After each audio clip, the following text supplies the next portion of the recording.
noches, queridos amigos de la burbuja de Periodista Digital, gracias por estar con nosotros. Bueno, ya ven, nuevo look, corte de pelo, de aquí al 23 de julio, como empieza el calorcito, cuando llega el calor los chicos se enamoran, que cantaba la canción, pues yo he decidido cortarme el pelo, pero no soy como Sansón, no tengo una Dalila que me haga perder las fuerzas, sino que todo lo contrario, tengo más fuerzas que nunca para que el día 23 pase algo, veremos a ver lo que pasa, pero que de cara a esa fecha tan señalada, que diría el rey Juan Carlos cada 24 de diciembre, aunque ya no lo dice él, lo dice el hijo, pues realmente pues podamos estar fresquitos y podamos estar con la frescura que nos caracteriza.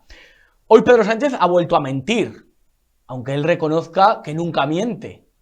Me recuerda, de verdad, yo no sé, su padre tendrá padre, evidentemente Pedro Sánchez, pero yo no sé si se llama Gepetto. Yo no sé si este hombre, de verdad, cuando miente, si le creciera la nariz, la tendría del tamaño, no sé, de la M30 y de la autopista 6.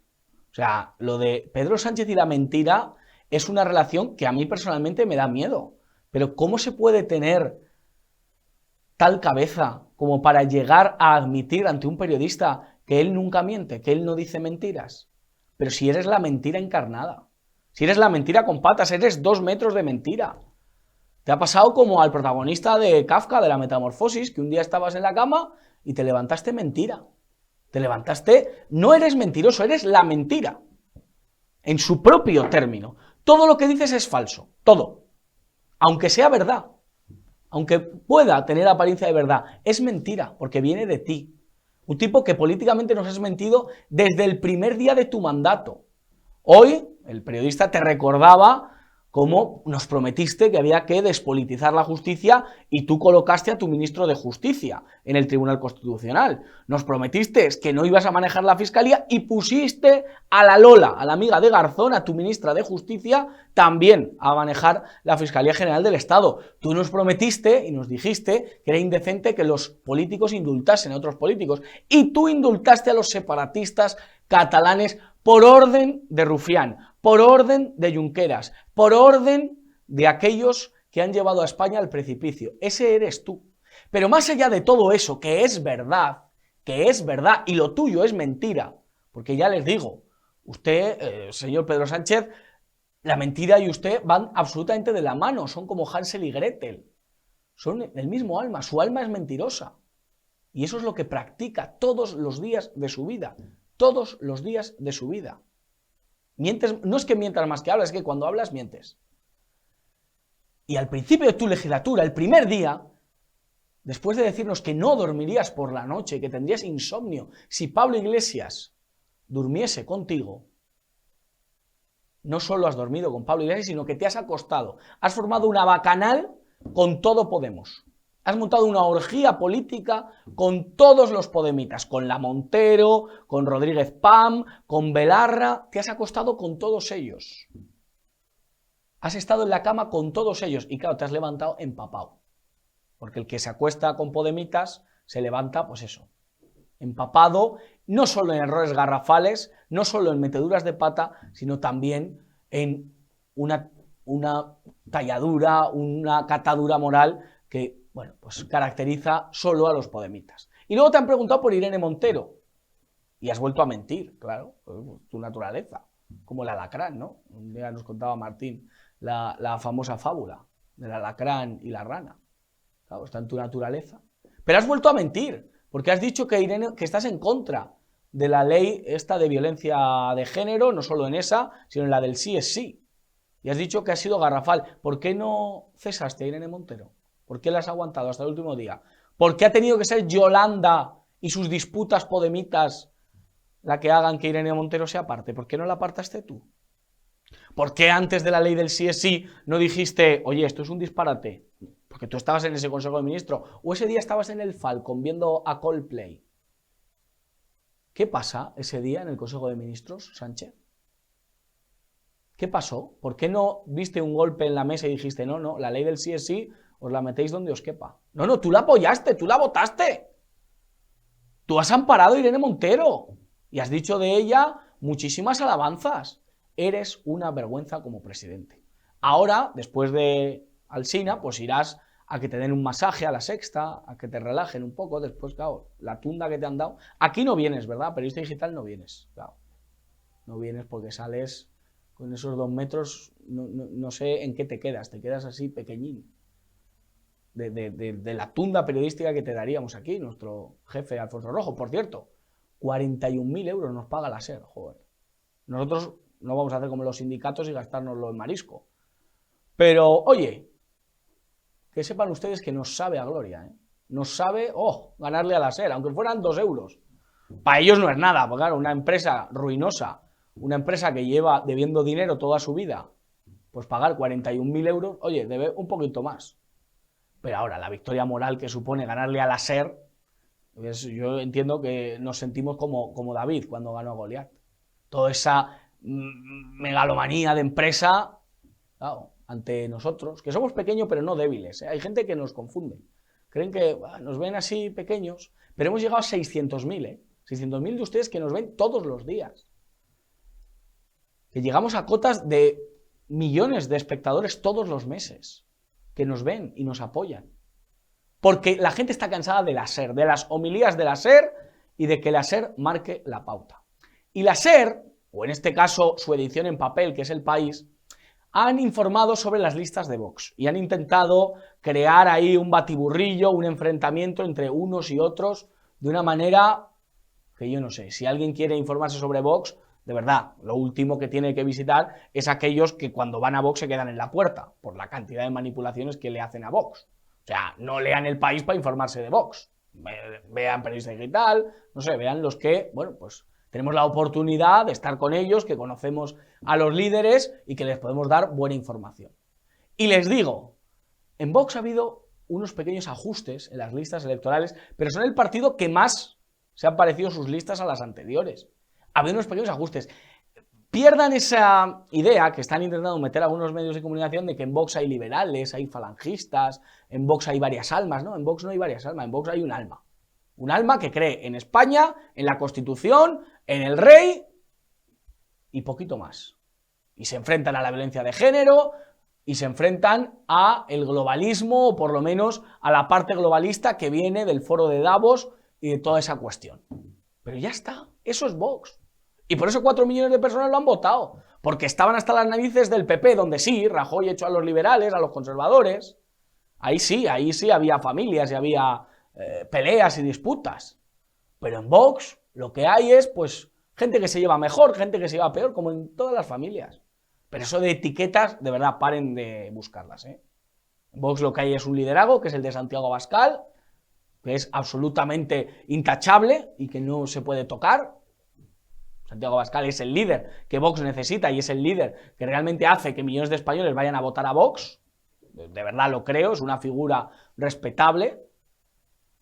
Y más allá de eso, paren de contar, ¿eh? Paren de contar, no busquen que si uno era liberal, que si el otro era de no sé dónde. Evidentemente, muchos vienen de donde vienen, unos vienen de Falange, otros vienen del Partido Popular, la mayoría del PP, ¿eh? Que es de donde nace Vox. Y es el sentido de Vox. Es un tirón de orejas al Partido Popular. Es decirle, oye, que se han convertido más transversales, bueno, depende. ¿Que hay discursos que se centran más en una cosa y en otra? Pues sí, pero de verdad, las listas, salvo el doctor Bacterio, a mí todo lo demás me parece curioso y me parece que son gente preparada y gente digna. Claro, el doctor Bacterio, que me insultó a mí, insultó a mucha gente, nos llamó putinejos y nos dijo que nos iban a obligar a no sé qué, no sé si quería que nos, no sé, que nos amordazasen y nos hiciesen algún tipo de práctica, vudú, quería este hombre. Pero más allá de eso, las listas de Vox han cambiado en 2 nombres. Por cierto, Víctor Sánchez del Real le tendremos mañana aquí, un tipo intachable, Rubén Manso, otro tipo intachable absolutamente, muy buenas personas y buenos políticos, que, bueno, pues se ha decidido que no, que se acabó. Pero es que esto es así, es que la vida es así. Es que lo que no puede ser es que, como Rufián, lleven desde 2015 ahí, chupando el bote. Eso es una anomalía. Pero Víctor Sánchez del Real ha hecho su trabajo, Manso ha hecho su trabajo, Mireia Borràs ha hecho su trabajo, lo han hecho bien, pues ya está. Pues ya está. ¿Qué más? ¿Vamos a seguir buscando guerras y disputas? Yo creo que no. Para analizar todo esto, lo que ha dado de sí la jornada, el fin de semana, tenemos a mi izquierda, ¿Qué tal, Ignacio Fanconi? ¿Cómo estás? Muy bien, muchas gracias, Josué. Buenas tardes. Pues encantado de volver, buenas noches, encantado de volver a veros otra vez. Claro. ¿Qué te ha parecido estas listas de Vox, esta cuestión, polémicas? ¿Tú crees que hay familias dentro de la formación de Abascal? No, yo creo que hay diferentes orígenes, eso sí, más o menos como tú lo has descrito, por la idea que yo me hago de la composición de los afiliados o simpatizantes o votantes de Vox. La mayoría, como tú muy bien has dicho, tienen el mismo origen que su fundador, que Santiago Abascal, vienen del Partido Popular, pero es que es muy difícil dar porcentajes en estas cosas.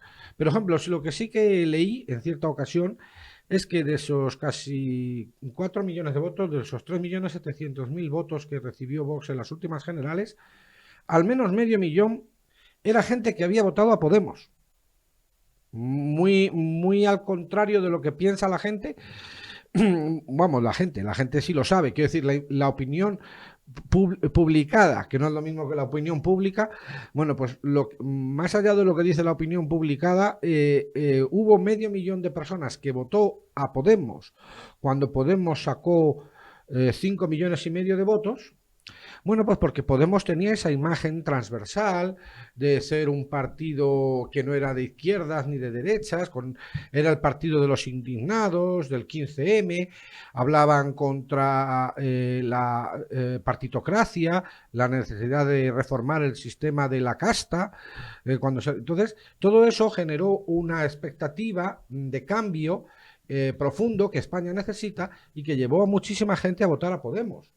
Gente que no era de izquierdas, ¿no? Después, más tarde o más temprano, como la cabra siempre tira al monte, pues se acabó descubriendo que Podemos en realidad era con esa extensión transversal, estaba dirigido por una élite comunista. Y entonces mucha gente salió de Podemos y de ese proyecto, se sintió defraudada y engañada. Y al menos medio millón de votantes, de esos que votaron a Podemos por ser sinceros, indignados sobre la casta y la partitocracia que padece España, votaron a Vox en las elecciones del 2019. Y muchos incluso, creo, porque vamos, me lo han comentado, que están incluso afiliados y son afiliados activos. O sea que el origen de Vox, lo que hay es diferentes orígenes. Está lo del PP, están los que vienen de la indignación de Podemos, aunque no eran comunistas, luego están mucha gente que no ha votado a ningún partido nunca, ¿no? Que se ha adherido, que no picó con lo de Podemos, pero que sí se ha querido enganchar a lo de Vox porque también está en contra de toda la casta, y entonces vienen de no haber votado muchísima gente. En Vox no ha pertenecido a ningún partido, y luego efectivamente, como tú muy bien has mencionado, se ha admitido en Vox a gente que viene de lo que comúnmente se entiende por el facherío, que es donde hay pues dos orígenes fundamentales, que son los tradicionalistas y los falangistas. Pero es que sumados, falangistas y tradición, la gente que procede, no que sean falangistas o tradicionalistas, pero la gente que procede del falangismo o del tradicionalismo en Vox, no creo que lleguen ni al 10%. Por las cosas que yo he hablado con personas que conocen el partido por dentro. Entonces, hay distintos orígenes, eso sí, pero solamente hay un proyecto, en eso tú has acertado, que es el proyecto de Santi Abascal, que es un proyecto para defender los valores identitarios de España. Dos cosas fundamentales, si hay que resumirlas mucho, que es una defensa que es meritoria. Aquí lo que se ve es que en Vox se defienden dos cosas fundamentales: la identidad nacional y la ley natural. Yo eso es lo que percibo, haciendo una síntesis muy resumida de todo esto, con todo lo que la identidad nacional y la ley natural conllevan. Implica. Marisa de Nestillas, ¿qué tal? ¿Cómo estás? Amigo de esta casa, gracias por Encantado. estar con nosotros. Esperando a que me dieras pie porque no salgo de mi asombro. Efectivamente, no salgo de mi asombro. A ver qué es lo que puedes comentar acerca de esta realidad de Vox. Bueno, lo primero que el facherío, como lo has mencionado, es con todo el cariño. Es con todo el cariño. No puede haber una cosa más lejos del falangismo y probablemente bien del tradicionalismo que el facherío, ¿no? Los falangistas no somos fachas, los falangistas tenemos es una forma de ser, no es una forma, Yo de ser y tampoco, de vivir. perdóname que intervenga en eso, Martín. Yo tampoco lo he comentado en términos No, no, lo despectivos, ¿eh? sé, pero al otro lado de la pantalla hay Sí, un es montón de verdad. Es bueno gente. aclararlo, pero yo no lo he eh, hecho. Lo he hecho por utilizar un término sí, que la sí, gente sí, sí, y reconoce. usan más, y usan ultraderecha, y usan un Claro. montón de cosas, Cuando hablo pero, de izquierdas también hablo de rojos, pero pero no lo hago con ánimo de ofender. O sea, conviene porque así se aclararlo, identifica más fácilmente. Está porque muy de bien hecho, aclarado. porque de hecho cuando existe una tercera vía, pues es una tercera vía y está enfrente de todo Sí. eso. En cuanto al análisis, yo creo que tenéis los dos partes de razón, o no la tenéis ninguna en su totalidad, ¿no? Como pasa con la mayoría de las cosas. Yo creo que Vox nace en la última parte quizás donde más has acertado. Has dicho al final nace de unas ideas fuerza muy pequeñas, muy concretas, y eso hace que quepa teóricamente todo el mundo que asimile o que asuma esas ideas fuerza. Pero en realidad Vox es una fuerza vacía desde el punto de vista ideológico. Por eso puede entrar cualquiera, por eso cualquiera que asuma una cierta idea de patria, que no tiene por qué coincidir con la de los demás, y una serie de códigos deontológicos que en nuestro caso se basan en el orden natural, en el derecho natural y en la interpretación que del orden natural hacemos distintas visiones, pues puedes coincidir. Pero sí que hay sensibilidades. La consecuencia de eso es que efectivamente en Vox hay muchas sensibilidades. No es lo mismo Jorge Buxadé, que es pues, vamos, el más falangista de toda la organización, es Jorge Buxadé, en sus palabras, en sus actos, en su forma de expresarse, o pues, el señor Marqués, que es el liberalismo puro. Señor Marqués, Iván Espinosa. Es Iván Espinosa de los Monteros, Pero ¿no crees que en una mesa sientas a los dos y están de acuerdo? Se ponen de acuerdo a la hora de elaborar están un de programa. acuerdo porque están en el mismo partido y porque al final les estamos diciendo, están generando una construcción a partir de un hueco vacío donde vas poniendo cosas y donde necesariamente al final de la historia tienes que poner cosas encima de la mesa. Y la concepción liberal del mundo, la concepción liberal pura, dura, liberal en lo político y en lo económico que tiene el señor Espinosa de los Monteros es absolutamente antitética y absolutamente incompatible con la visión que tiene Jorge Buxadé o todos los que nos definamos falangistas. ¿Eso qué quiere decir? Que en algún momento uno de los dos tiene que ceder o en algún momento uno de los dos tiene que ir. No hay más. O sea, la fundación de Falange Española de las Cons, un año duró la fusión entre José Antonio Primo de Rivera y Ramiro Ledesma Ramos. ¿Por qué? Porque hay dos concepciones. Al final, claro que hay un montón de cosas en las que estás de acuerdo y un montón de cosas en las que puedes llevar adelante, pero cuando afinas y cuando pones al final los palitos en su sitio, pues hay una serie de cosas que no son compatibles. Ramiro Ledesma es un romántico y José Antonio Rivera es un clásico y sus concepciones del mundo son absolutamente distintas y antitéticas. Y aquí, mucho más fácil. Es decir, aquí, que efectivamente en eso también coincidimos todos, el grueso de la formación de Vox está en los cabreados, en los enfadados, en los indignados del Partido Popular. La inmensa mayoría de sus votantes proceden de un cambio de rumbo, de decirle a su Partido Popular original, oye, te has salido de las líneas maestras que teníamos establecidas, has renunciado a determinadas cosas, entre otras aquellas que encajan con el derecho natural y con el orden natural, donde pues que hay cosas como la protección a la familia, como la protección a la vida, como la protección a la memoria, oiga, que se ha salido usted por completo del plato, por lo tanto no puedo seguir en su línea, es la mayoría.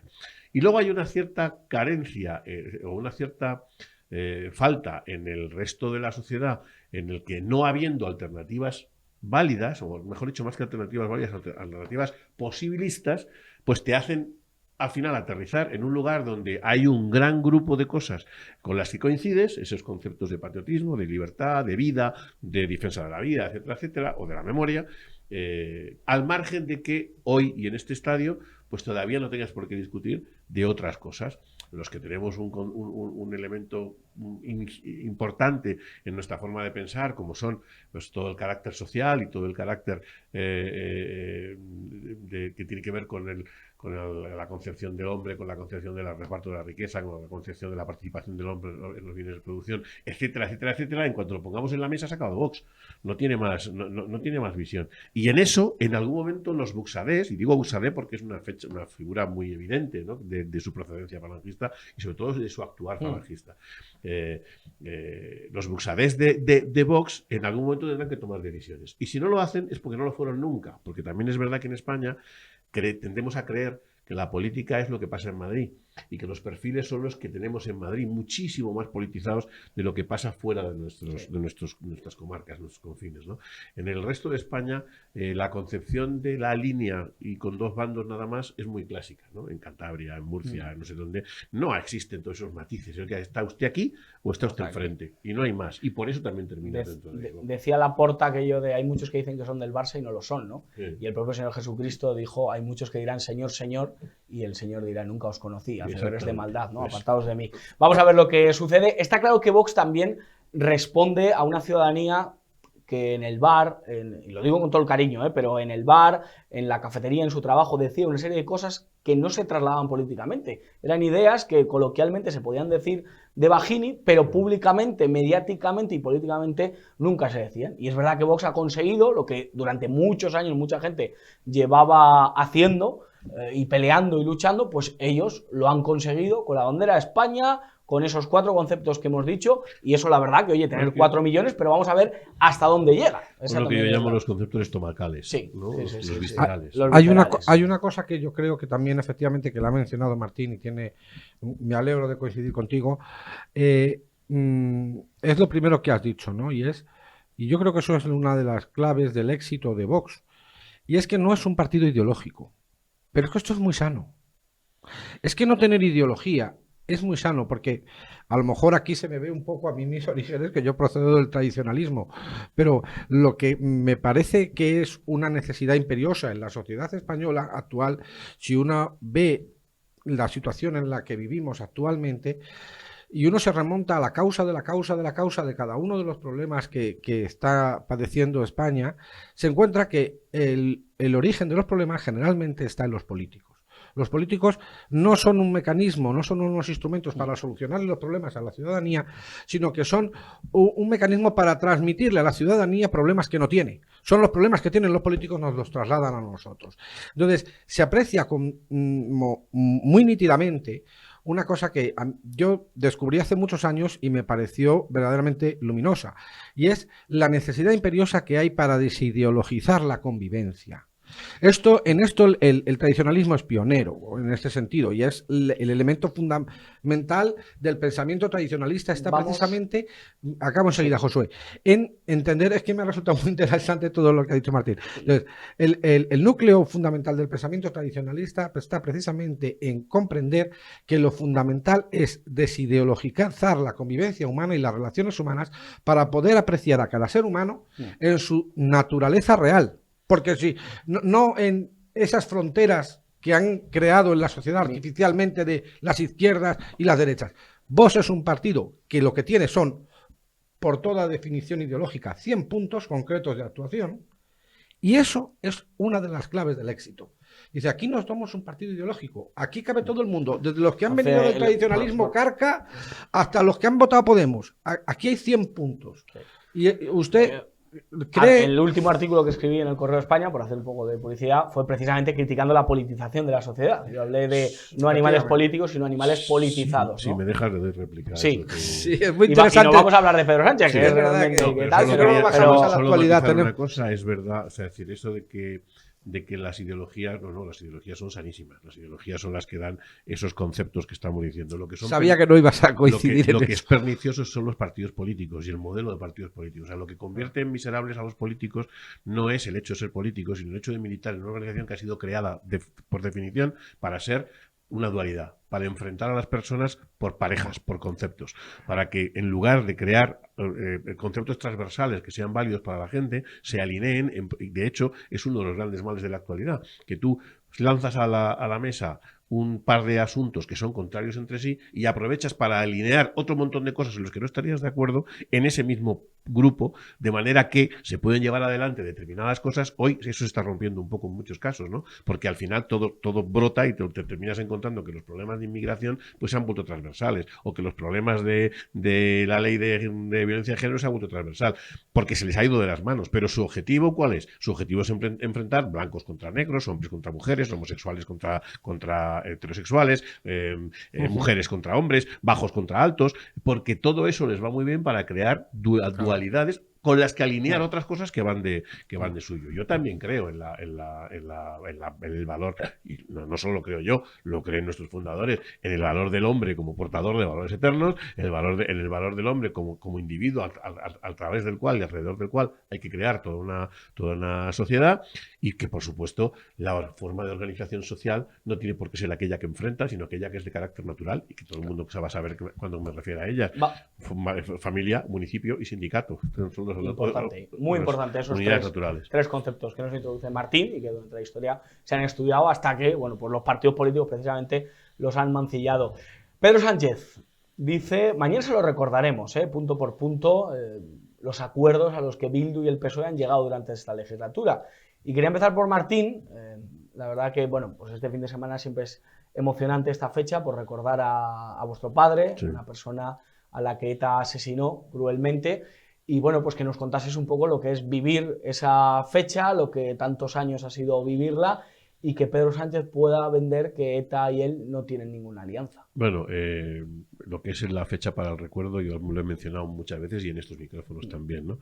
Yo no me considero más víctima que cualquiera de vosotros, porque las víctimas de ETA fueron el conjunto de los españoles, el conjunto de la sociedad española, el conjunto de lo que nosotros llamamos nación, ¿no? Lo que las víctimas ponemos, como siempre he dicho, son la sangre concreta de nuestros muertos concretos. Pero el objetivo, excepto en algunos casos concretos también, como el de mi padre, el objetivo no era el policía Juan o el guardia civil Pedro o el militar Jacinto. El objetivo era golpear en España, golpear por el hecho de ser españoles, romper la convivencia y romper la estructura de nación, y en eso las víctimas somos todos. Y en la medida en que no aprendamos eso y que no entendamos eso, seguiremos siendo vulnerables. En la medida que sigamos repitiendo aquello de, joder, podía haberme ocurrido a mí, seguiremos estando pensando en una sociedad enferma en la que solo le preocupan las cosas que pasan un poquito más allá del ámbito inmediato. Dicho esto, obviamente sí soy de aquellos que tenemos víctimas directas o sangre puesta encima de la mesa. Han pasado ya 37 años y por lo tanto es una jornada de recuerdo, es una jornada de reflexión, es una jornada de decirle, yo se lo escribo todos los años a mi padre, pero de decirle, ¿no? Decir que no me olvide nunca de cómo vivimos, que no me olvide nunca de por qué vivimos, que no me olvide nunca, sobre todo, de cómo y por qué morimos, ¿no? Y eso es lo único que me viene a mí los días de recuerdo de mi padre, ¿no? La conducta a seguir el resto de vida. Muy emocionante, Martín, sin duda alguna. Ignacio, dice Sánchez ahora que él con Bildu no sabe ni lo que es, ¿de qué le estamos preguntando cuando le preguntamos por Bildu? Bueno, pues Pedro Sánchez es que ya yo creo que es un personaje tan desenmascarado a lo largo de todos estos años que poco más se puede decir que nos dé información sobre el personaje, ¿no? Él es una impostura, o sea, él imposta su realidad. Él no es un presidente del gobierno, él es un mandado de los poderes globalistas, él no es un socialista, es una persona que lo primero que hizo cuando llegó a ser presidente fue darle 24 millones de euros del erario público al hombre más rico del mundo. 24 millones de euros salidos del bolsillo de todos los españoles se lo dio a la Fundación Bill Gates. Entonces, bueno, no tiene nada ya que podamos decir que aporte nada a este personaje de infausta presencia. Es una impostura, es un impostor, imposta. Esto es como decía Calderón de la Barca, ¿no? En el Gran Teatro del Mundo. Decía, pone en boca de uno de sus personajes, dice, ¿por qué hablas así de él? Dice, si no le conoces. Dice, yo no le conozco a él, pero conozco su personaje. Y en este Gran Teatro del Mundo hay muchos actores, pero hay muy pocos personajes. Entonces, el personaje de Pedro Sánchez lo conocemos, es el mismo que el de Zapatero y conocemos a ese personaje. Da lo mismo quién sea el actor. Entonces, no se puede decir mucho más, pero antes hemos mantenido una breve controversia de filosofía política en la que no debemos entrar demasiado porque aburrimos a la audiencia. Hay que viajar a la actualidad, y yo en la actualidad veo que, sin embargo, Pedro Sánchez va a seguir siendo protagonista, tristemente, del futuro cercano de España. ¿Más allá del 23 de julio? Efectivamente. ¿Por qué? Porque vamos a ver una cosa, voy a hacer un análisis y Josué, corrígeme en lo que me equivoque. Después del 23 de julio, lo que puede haber es un gobierno del partido. El Partido Popular tiene hecha una oferta permanente de pacto hacia el Partido Socialista. El Partido Socialista se la ha rechazado en tantas y en cuantas ocasiones se la ha ofrecido, pero también ha encontrado dentro del Partido Socialista personas que no han apoyado, como Felipe González, por ejemplo, que se ha declarado a favor de un gobierno de concentración nacional, PP, PSOE, etcétera. Entonces puede haber un pacto PP-PSOE, un pacto de gobierno de concentración nacional como el que le gusta a ese señor, Felipe González. O puede haber un pacto de legislatura. No, es decir, que Feijóo salga investido presidente del gobierno. O sea, que no ves un gobierno PP-Vox. Espérate, hay tres posibilidades. Que haya un pacto de legislatura entre el Partido Popular, que salga elegido Feijóo con la abstención del PSOE. Y hay una tercera posibilidad, y es que haya un pacto de gobierno entre PP y Vox. Aquí no hay posibilidad de legislatura, aquí solamente. Entonces, después del 23 de julio hay esos tres escenarios posibles. Y en cualquiera de los tres, el que decidirá será el Partido Socialista. El que tiene la sartén por el mango. Ellos van a ser los que decidan si hay gobierno PP-PSOE, pacto de legislatura PP-PSOE o gobierno PP-Vox. Si PP y Vox, si el Partido Socialista dice que no, vuelve a decir que no, porque ya se lo he dicho varias veces, vuelve a decir que no al Partido Popular, entonces el PP irá hacia el pacto con Vox. Pero quien lo habrá decidido será el Partido Socialista. Esta es la triste circunstancia en la que nos encontramos. Vamos a ver qué pasa. Martín, cuando Pedro Sánchez dice que él a Bildu, pues no sé, que ha sido una ensoñación. Pedro Sánchez nos trata, pues eso, como el de los Serrano. Sí. Es como... Por eso la Ley de Memoria Democrática decide que el franquismo acaba en el año 83. Porque lo ha decidido no sé quién. Ah, perdón, que lo ha decidido Bildu. Claro. Que lo ha puesto Bildu en los papeles. Es que se me había olvidado.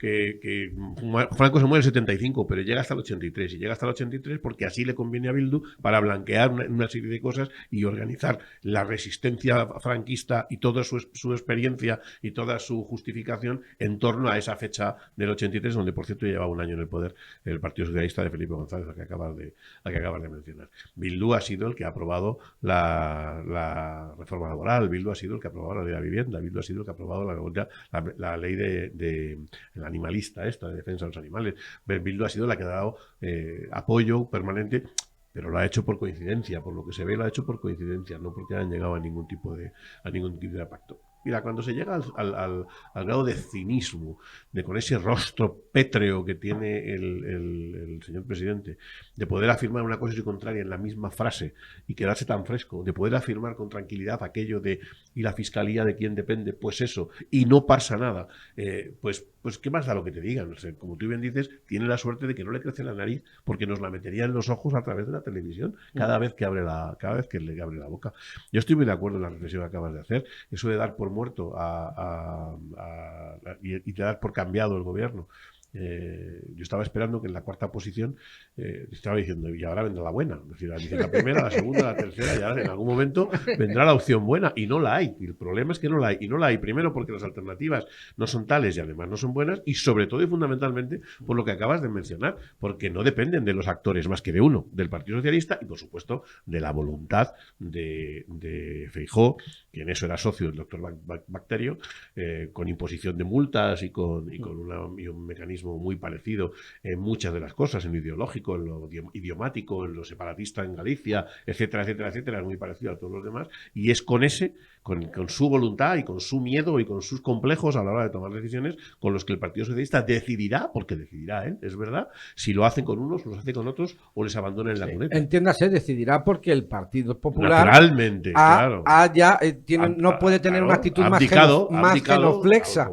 O sea, tiene una oferta permanente hecha al PSOE. Por eso es el PSOE el que decide, porque el Partido Popular le da ese poder de decisión. Antes de despediros y de hablar de un par de temas más, tenemos al otro lado de la pantalla Juan Carlos Segura. Él ha sido toda esta legislatura diputado nacional por Vox, por Barcelona, y en esta ocasión las personas de Santa Coloma del Gramenet, recuerden que estuvimos allí haciendo un reportaje, pues han decidido darle el honor de ser concejal junto a otro compañero.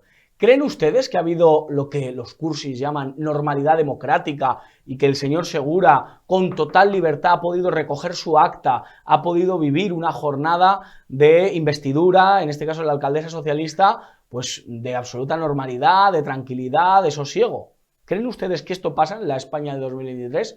No. En España, más allá de que España ha tenido democracia, ha tenido dictadura, ha tenido muchas cosas, y ha sido España siempre, pero en la democracia que hoy, según nos han dado, en la democracia de hoy, en Cataluña, si eres de Vox, te pegan. Por el simple hecho de ser de Vox o decir viva España, porque ahora es Vox, antes era Ciudadanos y en algún momento ha sido el PP. Lo que pasa es que ahora como el PP le da las alcaldías a los del PSOE en Barcelona, pues claro, están más tranquilos. Pero esta es la realidad que está sucediendo en Cataluña. Y estamos hablando con Juan Carlos Segura. ¿Qué tal? ¿Cómo está? Buenas tardes. Muy buenas. Gracias por atender a la burbuja de Periodista Digital. Bueno, tensión sin duda. No sé si comparte esta reflexión de falta de democracia, falta de libertad en Cataluña, viendo lo que vivió usted el pasado sábado con la investidura ahí en Santa Coloma del Gramenet. Bueno, la cosa está muy clara. Los sectores nacionalistas independentistas aceptan los resultados electorales cuando les favorecen, cuando hay una fuerza de ámbito nacional que consigue buenos resultados, pues esto no lo aceptan y dicen que es contrario a la democracia y digamos que eso lo hacen un poco a su gusto. ¿Es peligroso ser de Vox en Cataluña? Hombre, pues evidentemente es peligroso. El País Vasco se ha pacificado, por lo menos aparentemente, pero en Cataluña venimos del post-procés, en el cual las cosas fueron muy tensas, hubo un gran enfrentamiento social aquí en Cataluña y ahora estamos viviendo, si aquello fue una, entre comillas, guerra, pues estamos un poco en la posguerra. Se está tramitando la frustración de estas personas que no consiguieron la independencia y bueno, que todavía mantienen sortes importantes en el poder, porque no olvidemos que controlan la Generalitat de Cataluña y muchos ayuntamientos y bueno, y marcan su terreno. El nacionalismo es una forma de entender la política de una forma excluyente. Todos los que no piensan como ellos, todos los que no están de acuerdo en que Cataluña sea una nación independiente, se consideran enemigos del Estado, de su Estado.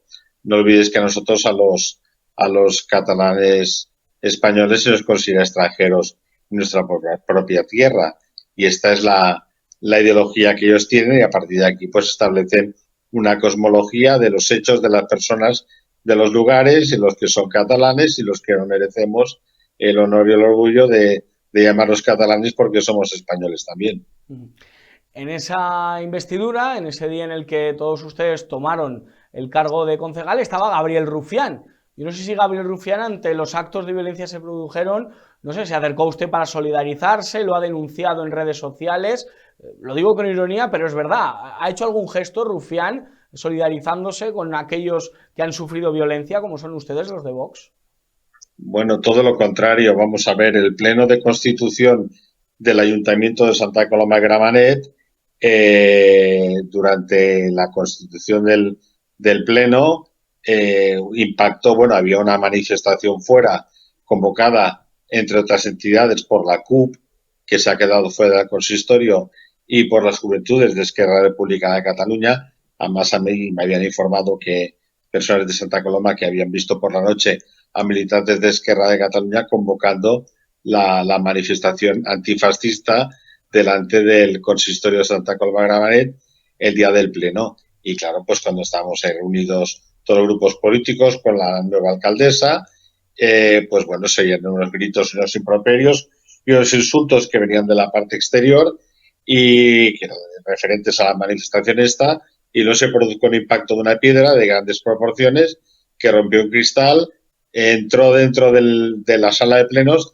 y no hizo daño justo a una madre con un bebé que tendría escasos meses de vida, lo tenía en brazos y la piedra no le impactó porque quedó amortiguada por el efecto de una cortina. En ese momento, el presidente de mesa, que era del Partido Popular, por ser el mayor del consistorio, condenó esos hechos violentos y aplaudimos todos los grupos, menos Esquerra Republicana de Cataluña, entre ellos el señor Rufián, que estuvieron impertérritos, más que nada porque ellos habían convocado esa manifestación. y seguramente el que tiró la piedra sería uno de esos militantes.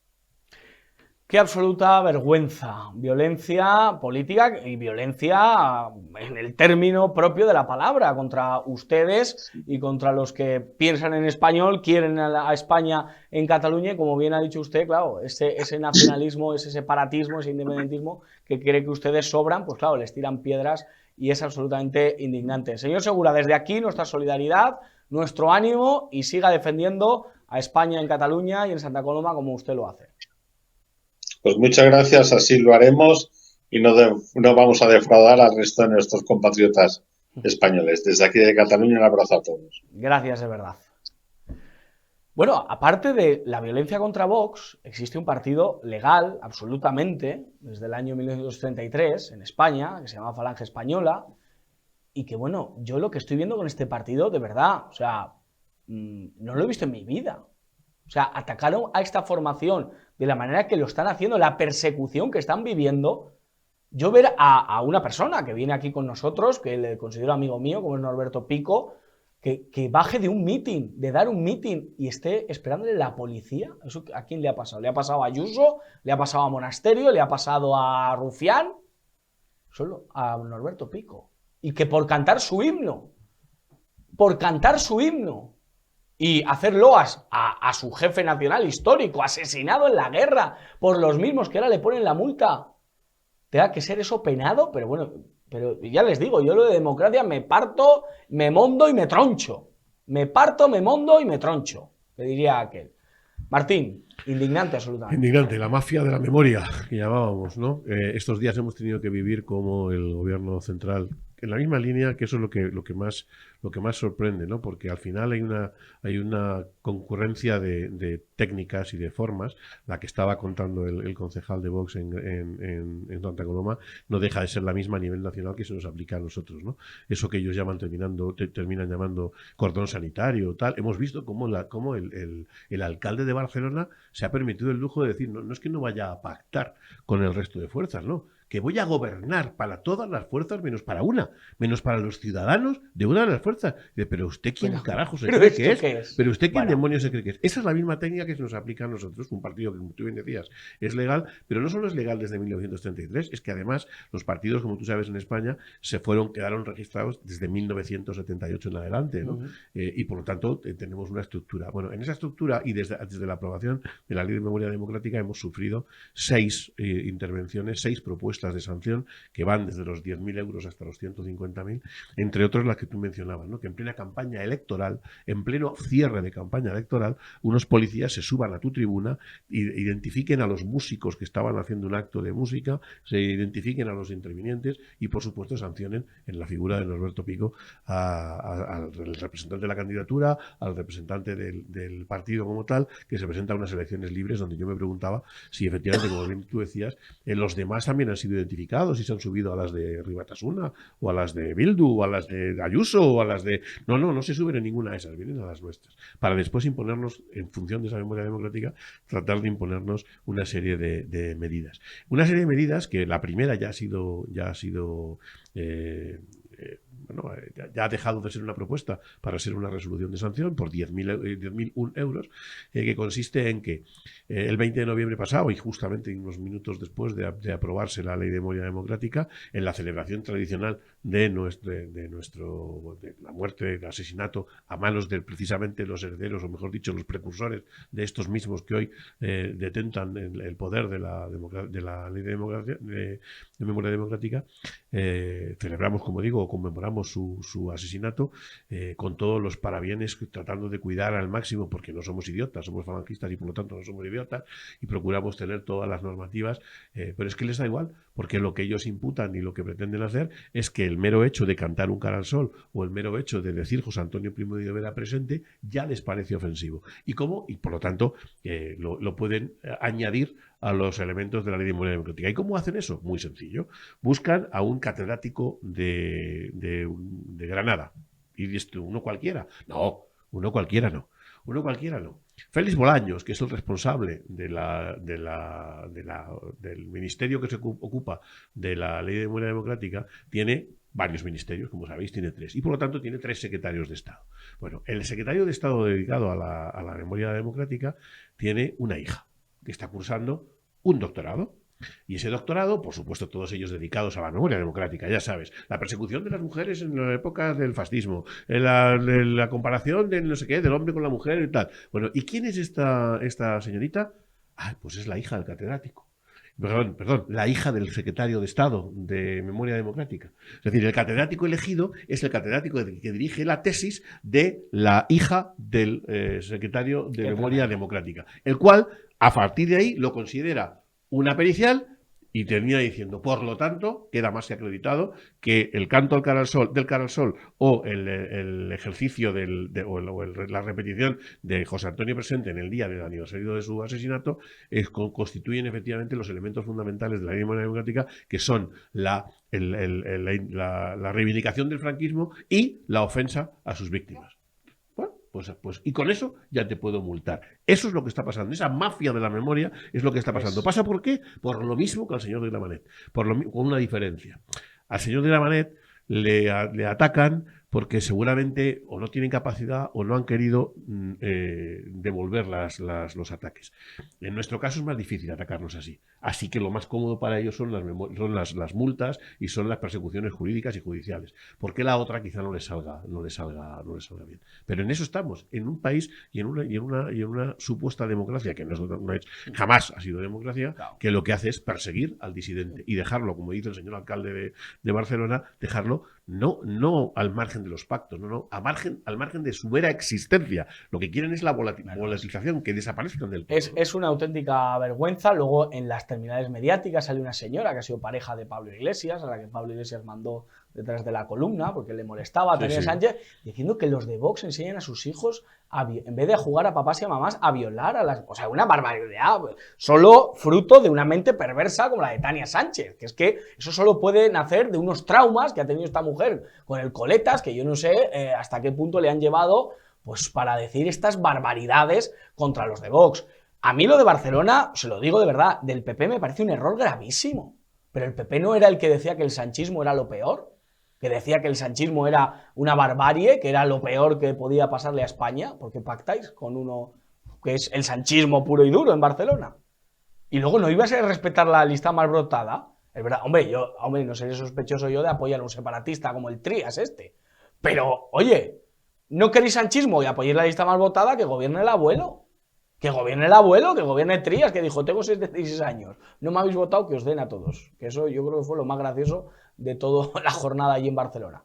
Pero un alcalde que, como muy bien dice Martín, ha dicho que va a gobernar para todos, menos para los de Vox, pero bueno, ¿pero usted quién se cree? Colboni. Con los votos del PP, que luego es el mismo PP del que Vox se fía para pactar gobiernos. De verdad, estamos viviendo un batiburrillo político que yo no sé dónde vamos a llegar, ¿eh? Yo en este caso, mañana vamos a ver qué pasa en Extremadura. De momento no hay acuerdo, ¿eh? A esta hora de la noche no hay acuerdo entre PP y Vox. Puede ser que se repitan elecciones. Yo creo que a Vox no le conviene, porque cuanto más elecciones se repitan, el caballo ganador tiene más posibilidades de ganar. En Murcia tampoco ha habido acuerdo, porque el PP, yo no sé, está a verlas venir, a ver qué opinan en la SER, a ver qué opinan en la Sexta. Uy, que es que vais a pactar con Vox y en una de las líneas no habéis puesto violencia de género. Pues no se pone violencia de género, porque la violencia no tiene género. ¿O qué pasa? ¿Que los hombres pertenecemos a un comando de matar mujeres? ¿Pertenecemos a un grupo terrorista al que por el hecho de ser mujer te matamos? ¿O eso era Bildu, con el que ahora Pedro Sánchez parece que no se acuerda? Y que muy bien nos ha recordado Martín, no solo la ley de memoria democrática. Mañana voy a sacar la lista entera de los pactos a los que PSOE y Bildu, o sea la ETA, han llegado en esta legislatura.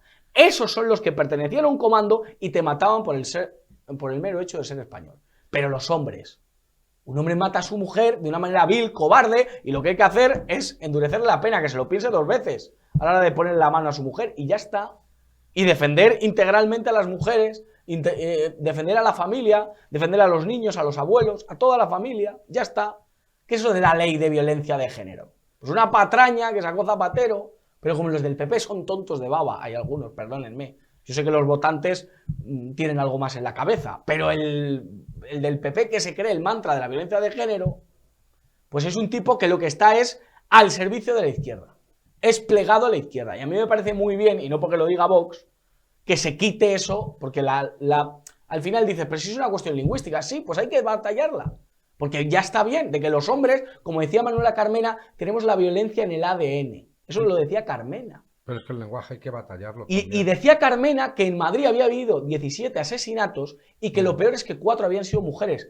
Las familias de los otros, de los 12 o de los 13, es que esa es la vergüenza de la izquierda. Querido Ignacio, muchísimas gracias por estar con nosotros. Gracias a ti, Josué. Y lo último, Sí, solamente por decir para rematar que la efectivamente puntilla. el lenguaje es muy importante porque es la herramienta del pensamiento. Pensamos con el lenguaje y el que domina el lenguaje domina el pensamiento. Entonces, todos esos términos que ha instalado la izquierda no son inocentes en la perversión de la conciencia colectiva. Y luego un vicepresidente torero en Valencia, pues yo encantado de la vida. Además, un buen torero, un tío valiente, yo encantado. Como decía Camilo José Cela, yo quería ser torero y me conformaré con premio Nobel. Pues este señor ha sido torero, se conformará con vicepresidente. Los toreros los más valientes. Si a mí el que no me gusta es el médico este que han puesto, que me insultó a mí. El doctor Bacterio. El doctor Bacterio que me insultó. A No, ti y a ha todos insultado, nosotros. claro, Sí, a todos los que nosotros. libremente hemos tomado una decisión en un momento dado, Sí. por miedo, por lo que sea. Hay algunos que, oye, tomamos esa decisión por cualquier factor. Pero que ese tío esté representándome a mí en Madrid. Sí, pero él te Es insultó, tremendo. pero Feijóo pretendía. bueno. No, te multaba. Te multaba, Te yo porque no multaba estaba en por hacerlo. Galicia, pero con madre toda mía. libertad, ¿eh? Él te Sí, decía, sí, no, sí. obligatorio no es, Vale. solo que si no te vacunas, te multo. Revilla dijo aquello de por lo criminal. Sí, o sea, sí. por lo Por lo legal civil o por lo civil criminal. o por lo criminal. Sí, Anda sí. que. Muchísimas gracias por estar con nosotros, Martín. Ha sido muy emocionante tenerte. Y pasamos a otra de las entrevistas del programa de hoy. Pues hoy hemos tenido a la abogada María Eugenia Martín Caro, que ha estado con nosotros analizando la actualidad. Vean. Y estamos en tiempo de entrevista aquí en la burbuja de Periodista Digital y siempre nos gusta contar con testimonio que nos arrojen luz sobre los temas que a ustedes más les llaman la atención. Y en este caso tengo a mi lado a la abogada y también amiga, indudablemente, María Eugenia Martín Caro. ¿Qué tal? ¿Cómo estás, María Eugenia? Pues muy bien, Josué, muy bien. Muchas gracias por contar conmigo. Es un auténtico placer. ¿Qué es lo que más te preocupa ahora en el panorama político que estamos viviendo de cara a ese 23 de julio? ¿Qué es lo que te tiene inquieta o, como diría Sánchez, no me deja dormir por la noche? Bueno, Sánchez duerme por la noche a piernas sueltas, eso está claro, y yo creo que lo sabemos todos. A mí tampoco me quita el sueño muchas cosas, pero sí que es cierto que algunas cosas me preocupan especialmente, y es si verdaderamente, ¿cómo va a quedar luego el panorama una vez que tengamos los resultados? ¿Quién gana? ¿Quién no gana? ¿Qué compromisos hay de derogar algunas leyes que sería muy importante que se quitaran de en medio? Y cómo se puede mejorar la situación. Entonces, quizá ahí es donde yo, como jurista, pues todo lo que es la parte legislativa es la que quizá me llama más la atención, porque es donde puedo tener un poco foco crítico, una visión más crítica y donde puedo opinar. Hay otras cuestiones que a lo mejor pues se me escapan. De cara al 23 de julio y después de haber vivido el 28 de mayo, los pactos entre Partido Popular y Vox se están produciendo en Valencia, en otros sitios está siendo más complicado, vamos a ver qué pasa mañana en Extremadura, por ejemplo, pero algo central, que yo creo que es la izquierda la que está haciendo hincapié en ello, es la cuestión de la violencia de género. El Partido Popular dice que hay que hablar de violencia de género, tenemos una ley desde el año 2004 integral de la violencia de género, y Vox, en cambio, quiere dar esa batalla no solo a nivel gramatical o lingüística de lo que implica que algo se llame violencia de género, sino más allá, ideológica. Como abogada, ¿qué nos puedes contar? Y como mujer también, que yo creo que es importante el testimonio, ¿qué nos puedes contar acerca de la terminología violencia de género? ¿Es positiva para la sociedad española? ¿Existe la violencia de género? Bueno, hay que tener siempre en cuenta que la lingüística, el lenguaje es poderoso y hay que tener mucho cuidado cómo se utiliza. Y en este caso, género, siempre nos han enseñado que hay dos, masculino y femenino. Y a mí, como la biología me puede también, yo no lo veo de otra manera. Violencia de género ya implica que es la violencia de un género contra el otro, y se están olvidando de que esto es un camino bidireccional, que tanto daño puede hacer una mujer a un hombre como un hombre a una mujer. Y no hay que olvidarse que hay hombres y mujeres de mucha edad y de menos edad. Hay niños y hay abuelos. Entonces la violencia se ejerce contra las personas, no contra los géneros. Entonces hay que tener un poquito de cuidado con estas terminologías y hacia dónde nos quieren llevar.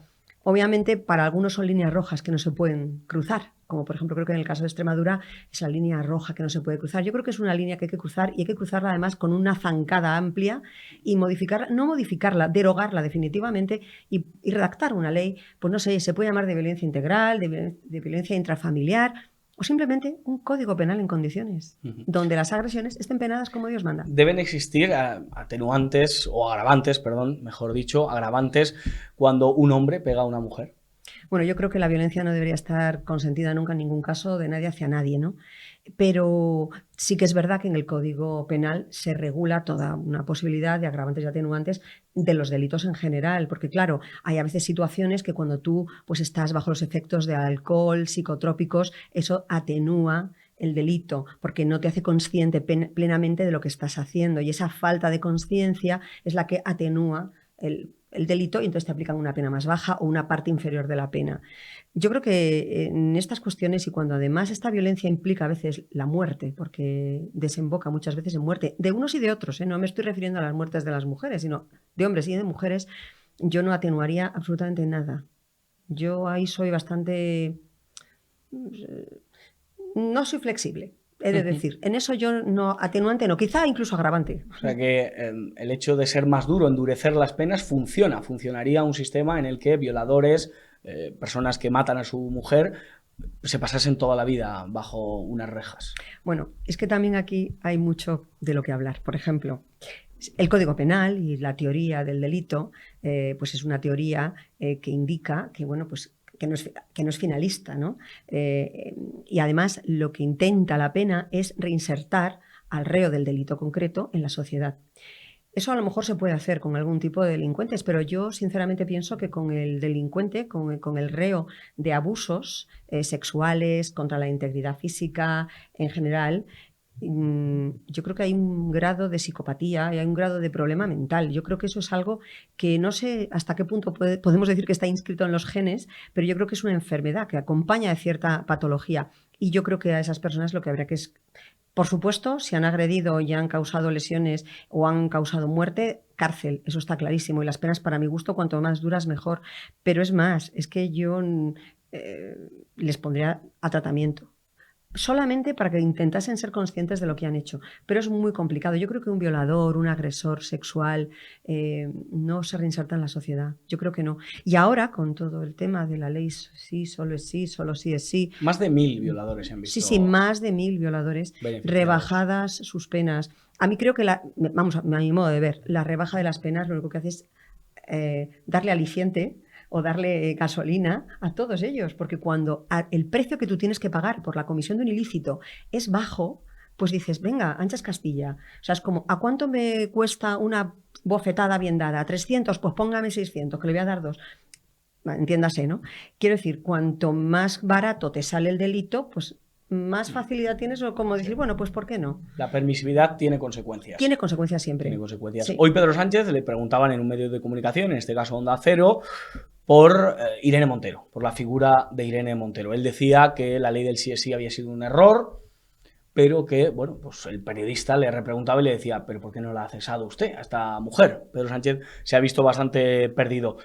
¿Ha sido una buena ministra para las mujeres, Irene Montero, estos 4 años? En absoluto. Perniciosa, total. Lo que yo no me explico es cómo todas esas mujeres feministas que siempre la han alabado tanto, la han seguido tanto y le han coreado sus maravillosas frases, que ha tenido algunas que son como para encuadernarlas, no se han vuelto en su contra y le han sacado los ojos, literalmente hablando, pero literalmente hablando.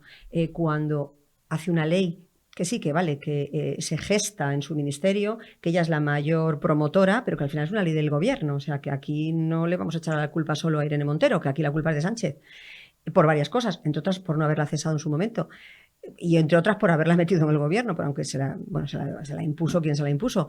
Yo no entiendo cómo nos han echado a la calle todas estas mujeres víctimas, muchas de ellas, de este tipo de violencia. Y no lo entiendo, no llego a comprender. Eugenia, si el 23 de julio tuvieras la oportunidad de cambiar las cosas, ¿qué 3 cosas cambiarías en España que crees que son de inmediata urgencia poder retornar o cambiar? Solo 3. Solo 3. Si quieres decir 5... Me lo pones muy complicado, Josué, me lo pones muy difícil. Habría que cambiar muchísimas cosas. Es que habría que cambiar muchísimas cosas. Mira, fundamentalmente la educación. La educación yo creo que al final es un... La ley CELA fuera. Fuera. Vamos a ver, la educación es básica. Un Estado es más próspero cuanto más formación tienen sus ciudadanos. Formación y espíritu crítico. Y ahora no hay espíritu crítico en ningún sitio. Ahora vamos todos como borregos. Bueno, yo personalmente quiero considerarme que no, pero bueno, te van dirigiendo y la gente no se plantea el por qué se hacen las cosas y cuando alguien hace algo mal no le castiga, que es lo que debería ser, ¿no? Entonces la educación es fundamental.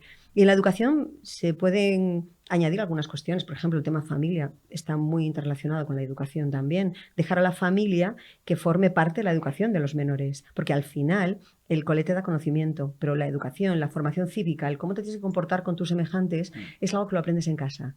Te lo explican tus padres y te enseñan con su propio ejemplo muchas veces. La educación en casa y la instrucción. Y la instrucción en el cole, colegio. Exactamente. Eso sería para mí una de las cuestiones fundamentales.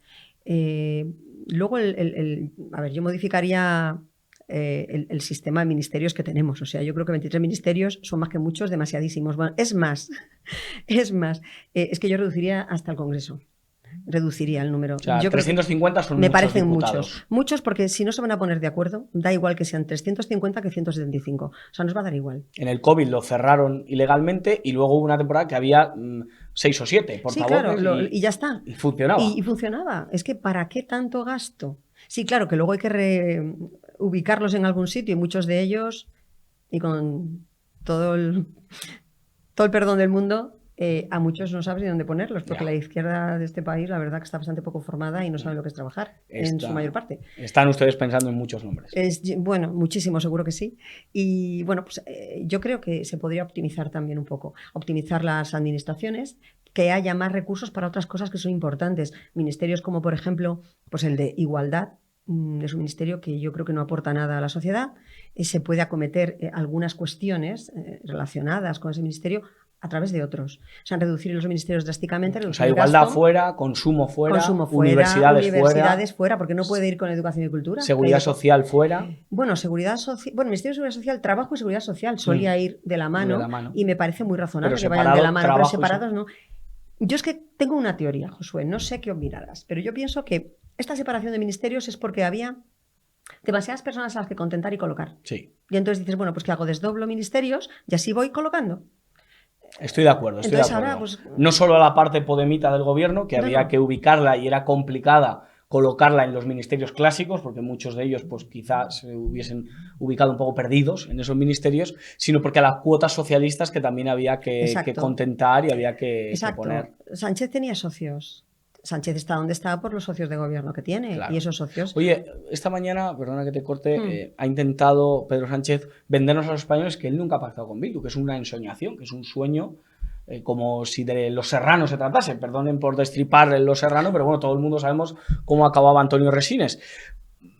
¿Qué le decimos a Pedro Sánchez? O sea, ¿pero cómo es posible que no solo nos mienta en su día cuando nos dijo que nunca iba a pactar con Bildu, sino que después de estar toda la legislatura pactando con Bildu, ahora nos diga que nunca se ha producido? Pues es que tiene una cara que no sé, de verdad, es de cemento armado, pero de cemento armado absoluto. Yo lo que no sé es si este ser verdaderamente, y señor presidente, si nos está escuchando o nos está viendo, debería... yo no sé si verdaderamente es muy consciente de algunas de las cosas que hace. De algunas sí, porque tiene bastante mala idea, porque tonto no es, tiene una cierta capacidad intelectual para maniobrar como lo hace, pero la hemeroteca está ahí, los diarios de sesiones están ahí, los votos están ahí, y quitando algunos recuentos que pudiéramos pensar que son más o menos sospechosos, hay otros que no. Yeah. Entonces, a ver, que no nos venga a hacer comulgar con ruedas de molino cuando todos los españoles, o todos los que lo hemos visto, porque hay un sector de españoles que aunque les engañen, les van a seguir votando. 6 millones han votado al PSOE. Sí, y lo han dicho, mira, en Dos Hermanas, sin ir más lejos. Decían el otro día, no, si es que nosotros, aunque nos mienta y lo sabemos, vamos a seguir votando al PSOE. Bueno, pues vale, pues allá usted, claro. va a llevar a la ruina a este país, y será uno de los pues cooperadores necesarios en la perpetración de este delito, que es un delito para mí. Para acabar, no somos nadie para dar consejos, pero bueno, hay veces que, oye, por la posición en la que estamos, pues tenemos que hacerlo. ¿Qué consejo le darías a Partido Popular y Vox de cara al 23 de julio? ¿Un consejo que le des a estos dos partidos? Bueno, pues yo, efectivamente, como bien dices, no somos nadie. Somos nadie. Bueno, pero al final somos ciudadanos. Sí. Y ellos están ahí para nosotros. Ellos están ahí para velar por nuestra seguridad, velar por nuestra sanidad, velar por la educación, velar por el bienestar del país, porque no se rompa. Y lo primero que deberían es demostrar que se puede trabajar juntos, que la voluntad mueve montañas y que cuando dos personas tienen un objetivo común, y en este caso entiendo que es echar a Sánchez, la unión hace la fuerza. Importante mensaje, el que María Eugenia traslada y manda, y yo creo que es interesante mandárselo a Feijóo, a Abascal y a todas las cúpulas de Génova, de Bambú, Sí. que es la calle donde se ubica la sede de Vox, pues alguien no lo sabía, y yo creo que es importante que esto lo tengan claro. María Eugenia, muchísimas gracias Pues Josué, muchísimas gracias a ti. por estar aquí en la burbuja de Periodista Digital. ¡Qué valiente! Es nuestra querida María Eugenia, así me gusta, mujeres valientes, y de mujeres valientes a hombres valientes que algunos quedan. Como Javier Igartua, que cada lunes nos recuerda que la ETA sigue viva, que la ETA mató durante muchos años, que ahora no mata porque como han conseguido todo lo que han querido, ¿para qué van a matar? Pero en su pensamiento, en su voluntad está la sangre, sangre española, sangre de aquellos que queríamos y queremos a la nación española. Don Javier Igartua, ¿qué tal? ¿Cómo está usted? Pues muy bien, buenas noches. Oye, te veo guapete, ¿eh? Ah, Con el muchas corte de pelo. gracias. Vamos a relajarnos. Desde nuestra heterosexualidad más absoluta nos vemos guapetes. Oye, pues cuando el hombre está guapete se puede decir, es decir, eso no pasa nada. Es decir, Qué bueno. ya te digo, estás guapete, Josué. Y enérgico, hoy vengo con ganas, Javier, porque me indigna tantas cosas. O sea, yo hay cosas de verdad que no entiendo nada, ¿eh? Yo hace mucho tiempo que no entiendo nada, Josué. Hace muchísimo tiempo que no entiendo absolutamente nada. Pero bueno, debe de ser que las personas que intentamos pensar por nosotras mismas y no nos dejamos guiar por el pensamiento único generalizado en este país y en todos los países por esta Agenda 2030, pues no entendemos nada. Pero bueno, vamos a seguir dando guerra, ¿eh? Eso que no falte, Josué. Javier, ¿cómo te tomas que Pedro Sánchez nos diga, como ya te digo, si de Antonio Resines en Los Serrano se tratase, que lo de pactar con Bildu es un sueño, que no ha existido? O sea, nos dijo que 5 veces o 20 que no iba a pactar, luego ha pactado y ahora nos dice que no ha pactado nunca. ¿Cómo nos lo tomamos eso? Si este señor ya le dijo, Pedro Sánchez le dijo a Abascal que había sido él el que había encerrado a los españoles, a Abascal. Y Abascal le mira con una cara diciéndole, pero ese has sido tú. Pues, ¿qué te puedes esperar de este mentiroso compulsivo, este traidor a España? Bueno, pues el no es no, de no voy a pactar con Bildu, a qué majos nuestros de Bildu, qué democráticos y qué bien, ¿no? Bueno, pues ETA le ha blanqueado a este señor, está ahí siendo su socio preferente y muy contento, muy relajado, mientras hay más de 300 casos a resolver de asesinatos de ETA y tenemos que seguir, por desgracia, todos los días, todos los lunes aquí, pues en la burbuja diciendo y contando sangrientos asesinatos que a mí cada vez que lo tengo que contar aquí creo que es cuando peor lo paso de la semana. Pero tenemos que hacerlo, querido, tenemos que hacerlo porque las víctimas se lo merecen. Hemos estado hablando con Martín durante el programa sobre su padre. El sábado fue el aniversario, el fatídico, el sangriento asesinato al comandante Inestrillas, y desde aquí, vamos, nuestro cariño a toda su familia y a la memoria de un hombre valiente al que ETA decidió asesinar. Pero es que hoy es una fecha muy señalada. Hoy Hipercor voló por los aires por culpa de la ETA. Algunos, no sé ni cómo llamarlos, vieron algo de bondad en ese atentado, porque primero avisaron y tal, pero realmente, o sea, ¿la ETA y bondad pueden ir en la misma frase? Bueno, voy a decir 3 cosas muy diferentes. Voy a acabar por el final, creo que me has preguntado. Lo primero, decirte que para mí es un orgullo participar en este programa con un periodista como tú, amigo, buena gente, guapete, con el corte de pelo, y para mí es un orgullo. Es un orgullo ser tu amigo. Y lo que siempre te digo, siga así y como decía la canción, digan lo que digan los demás, que te da igual. En segundo lugar, a Martín no lo sabía, pasó un fin de semana desconectando con mi mujer, que me hacía falta y a mí, y no lo sabía. Mandarle un abrazo enorme a Martín, luego le escribiré, porque es un tío fantástico con el que he confiado en muchas tertulias de radio. Y le quiero mucho y mandarle un fuerte abrazo porque sé lo que se sufre cuando llega el día. Y en tercer lugar, lo que me preguntabas, por desgracia, de Hipercor, que encima son buenísimos. Mira, estos dietas son hijos de la gran puta. De buenos nada. Son unos asesinos y unos terroristas. Y ya está bien de blanquearles. Que los quiera blanquear, que lo haga. Pero conmigo que no cuenten, porque todas esas banderas de España reflejan cada una víctima del terrorismo que han sido asesinados en nuestro país por estos canallas terroristas que hablan de demócratas y ponen a gente, a terroristas como Arnaldo Otegi, como hombres de paz. Y hoy vamos a recordar, como bien decías, Josué, en 1987 ETA cometió el asesinato más sangriento de su trayectoria criminal. Asesinó a 21 personas, hirió a 48 con un coche bomba que estalló en el aparcamiento de Hipercor en Barcelona. El artefacto explosivo estaba compuesto por 27 kilos de amonal y 200 litros de líquido incendiario, pegamento y escamas de jamón. Esto es decir, para que te pegue en el cuerpo y te abrases, ¿vale? Para que la gente le quede claro. Para que se te pegue en el cuerpo y te abrases. Que esto lo ponían también en las bombas Lapa, para ver si ardías y encima morías abrasado, ¿vale? Eso es lo que hacían los terroristas de ETA, que ahora están sentados en el Congreso y en muchas instituciones.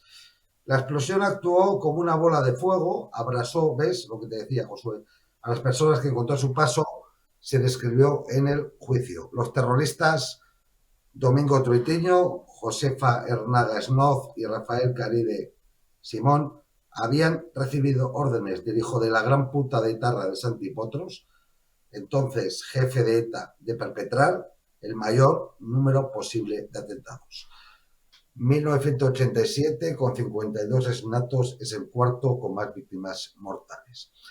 Para causar los mayores daños posibles, el Comando Barcelona decidió perpetrar el atentado en pleno horario comercial. Lo consiguieron. Hubo personas que perdieron a varios miembros de su familia.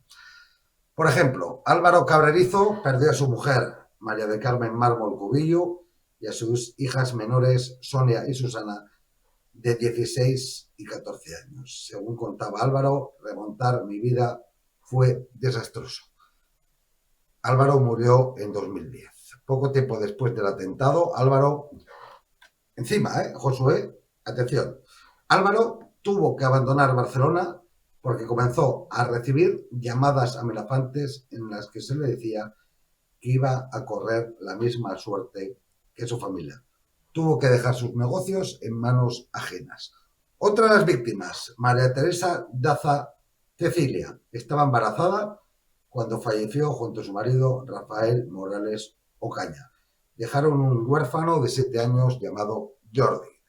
Nuria Manzanares y Enrique Vicente perdieron a sus 2 hijos pequeños, Silvia y Jordi, y a la hermana de ella, Mercedes Manzanares. Nuria estaba embarazada de su tercer hijo. Eric nació meses después de que sus hermanos fueran asesinados por ETA. Decía que cuando queremos llorar nos vamos solos a un cuarto hasta recuperarnos. La policía detuvo a los 3 miembros del Comando Barcelona el 5 de septiembre de 1987. La detención se produjo al año del primer atentado de ETA en Barcelona el 13 de septiembre de 1986. Desde entonces, ETA había causado 24 muertes en la capital catalana. El etarra Domingo Troitiño calificó la masacre como una acción de sabotaje económico.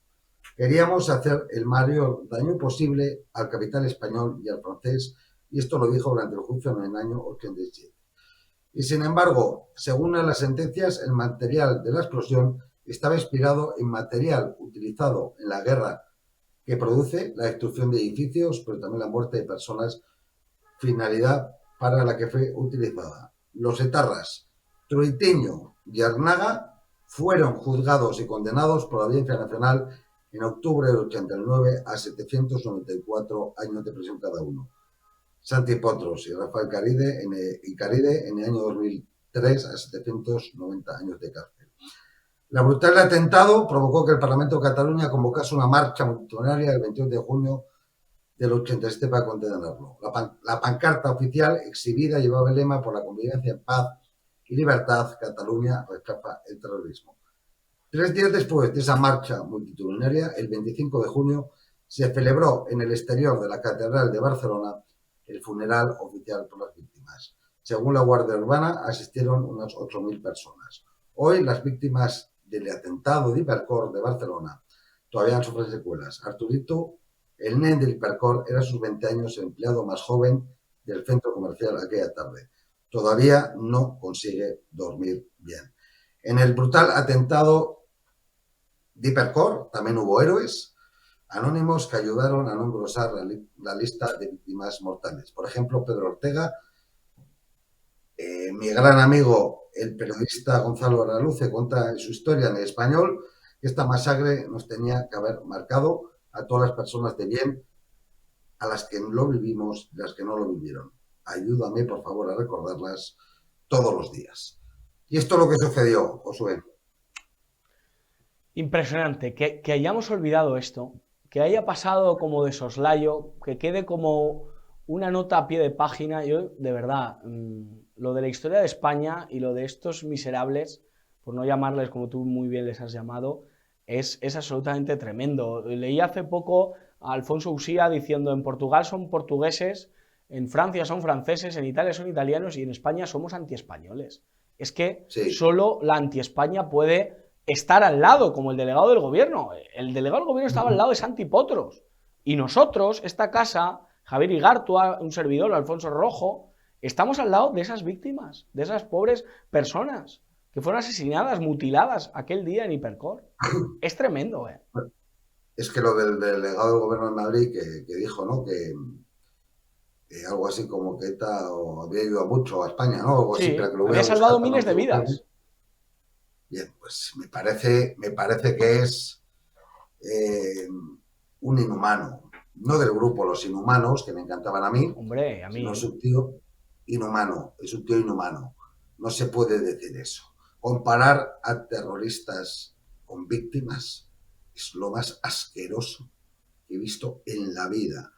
Me da igual que sea, con más razón a lo mejor un representante público, pero en general, y esas comparaciones que hacen con Vox y Bildu, pero bueno, ¿qué están diciendo, caballeros? Vox es el partido de muchísimas víctimas del terrorismo, el partido de José Antonio Ortega Lara, de José Alcaraz, de Santiago Abascal, de mí mismo. Claro. De mí mismo. No, el PSOE le dice al PP: sois muy malos porque vosotros pactáis con Vox y nosotros con Bildu. O sea, critican al PP por pactar con el partido de Javier Igartua, de Ortega Lara, de José María Alcaraz. Y en cambio, apoyan al partido de Chapote. Es que este es el PSOE. Este es el PSOE, no es otro. Sí, sí. Esto es el PSOE. Cuando dicen que hay un PSOE bueno y un PSOE malo, el PSOE es un partido que ahí está su historia criminal. No veanla ustedes, caballeros. Lean ustedes libros, estudien, fórmense y dejen de ver, que yo también veo programas de televisión muy divertidos. Hay que ver La Burbuja, Javier, hay que ver La Burbuja. Yo La Burbuja no me la pierdo ningún día, desde que la hiciste tú. Me han dicho que está bien, que está bien el programa. Hombre, a mí me gusta mucho, me entretiene mucho y además es un programa que toca muchas facetas y es un programa muy entretenido, pero a lo que íbamos. El Partido Socialista es un partido que no recuerda ni a las víctimas del terrorismo ni a las suyas, porque he de recordar que ha habido muchas víctimas del Partido Socialista a manos de ETA, y les da igual. El Partido Popular es un partido complejado, es un complejo andante, es un complejo con patas. Entonces, como le dice el Partido Socialista que es malísimo pactar con Vox, pues no. Usted, como decía Mariano, usted haga lo que quiera, el señor Zapatero, usted hable y luego me cuenta. Eso sí, pactar con Vox, no. Con el partido Ortega Lara, de Santiago Abascal, de Ana Velasco, de José Alcaraz, ¿cuál no se puede pactar? Son malísimos. Es la ultraderecha, son gente malísima. Oiga usted, no me tome usted el pelo. Si hay una esperanza en este país, y con esto acabo, Josué, es Vox. ¿Vale? ¿Por qué? Porque nos ha devuelto la esperanza a muchas víctimas del terrorismo que jamás pensamos que un partido no se va a defender así. Pero esto no son palabras huecas. Que es un forofo. Yo soy forofo del Madrid. Eso. Del Madrid. Yo a los políticos les pongo notas. Pero tengo muy claro que el único partido que está haciendo algo por las víctimas del terrorismo, más que palabras, que es lo que hace el Partido Popular y luego te la clava, es Vox. Que está ayudándonos en todo lo que puede. Sin duda alguna, Que, sin duda alguna. no, hay que pactar con ETA, pero con Vox no. Eso es una ignominia, eso es una falacia, es una mentira, eso es una asquerosidad. Comparar a Vox con ETA. Sí, Pues mira, a mí no me va a comparar nadie con ETA. Ni a Abascal le van a comparar con ETA. Ni a José Alcaraz, ni a nadie. ¿Vale? Lo que hay que hacer es promover la legalización del brazo político de ETA. Eso sí. Absolutamente. Javier Igartua, muchísimas gracias por estar en La Burbuja y cada lunes hacernos volver a la memoria tantas víctimas y con dignidad, con justicia, ponerlas en su sitio y no donde las pone este gobierno. Muchísimas gracias, Javier Hago Igartua. lo que puedo. Hago lo que puedo y el 23 de julio a lo verde, a Vox, ¿eh? Nada de complejitos. Venga, un abrazo, Josué. Un abrazo, querido, que Dios te bendiga. Bueno, pues acabamos este programa, como siempre, pues ya les digo, el 23 de julio está ahí y lo vamos a encarar con mucha fuerza. Le hemos ganado a la SER y eso hay que celebrarlo, ¿eh? No me voy ahora porque tengo cosas que hacer, pero pronto lo celebramos todos juntos. Hemos ganado a la SER y eso hay que celebrarlo. Que, bueno, gracias a Marta García, como siempre digo, nuestra jefa técnico, y como también siempre les digo, que no se lo cuenten porque ya se lo contamos nosotros. Alejen a los niños del televisor y ya queda muy poco para seguir diciendo aléjenles de Irene Montero. Que Dios les bendiga.